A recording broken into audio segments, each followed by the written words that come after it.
If you want to be a winning poker player, you need to understand pot odds.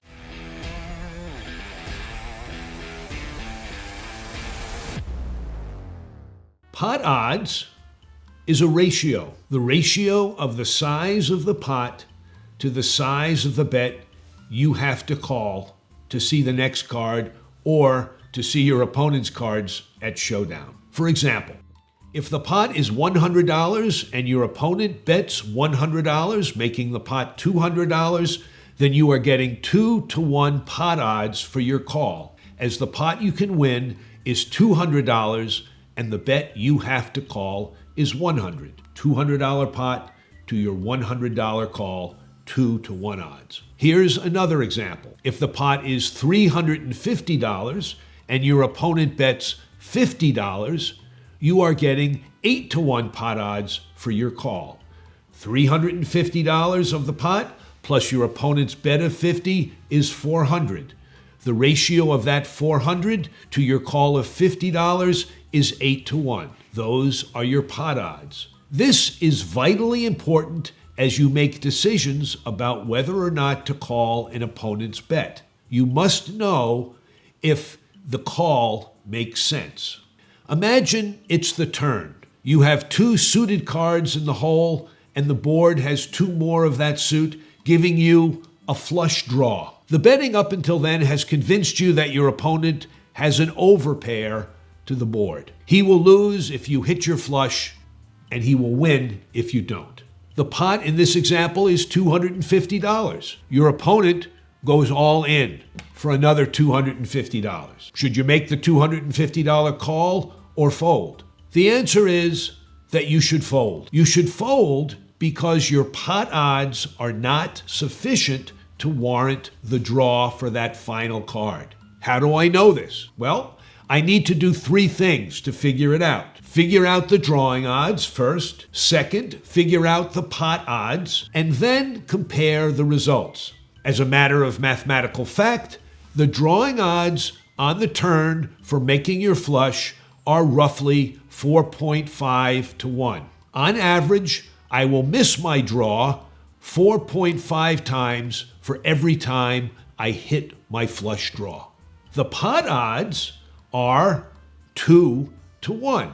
I know this because the pot was $250. I add my opponent's bet and see that the pot I might win is $500. My call is $250. The ratio of the pot size to my call is $500 to $250. Simplified, 2-to-1.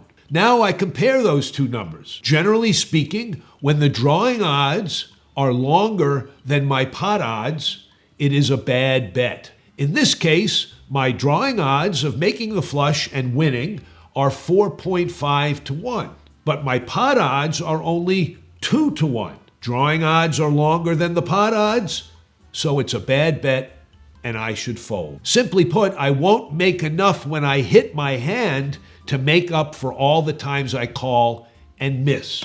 But suppose my opponent didn't bet the size of the pot. What if he only bet $50 on the turn? Well, let's do the simple 3-step math problem and see whether it makes sense to call. We know the drawing odds for making a flush are exactly the same as they were in the last example. They are immutable. They will always be 4.5-to-1, roughly 4.5-to-1.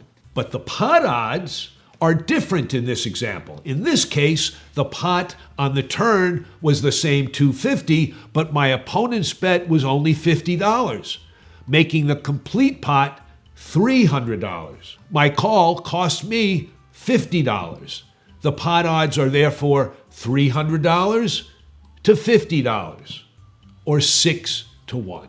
When I compare the drawing odds of 4.5-to-1 to the pot odds of 6-to-1, I have a good bet. Put simply, I will make enough when I hit to more than compensate me for the cost of calling and missing.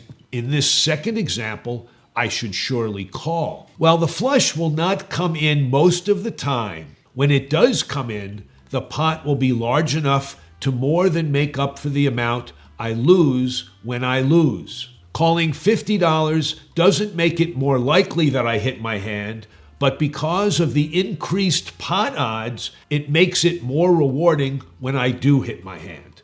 Pot odds also need to be considered when considering the size of the bet I make. I want to make a bet that will be unprofitable for my opponent to call, making the pot odds shorter than the drawing odds. If you're thinking that I also need to consider whether and how I can make more money on the river if my card hits, well, you're right. This is known as implied odds, but we'll be dealing with that concept in another video.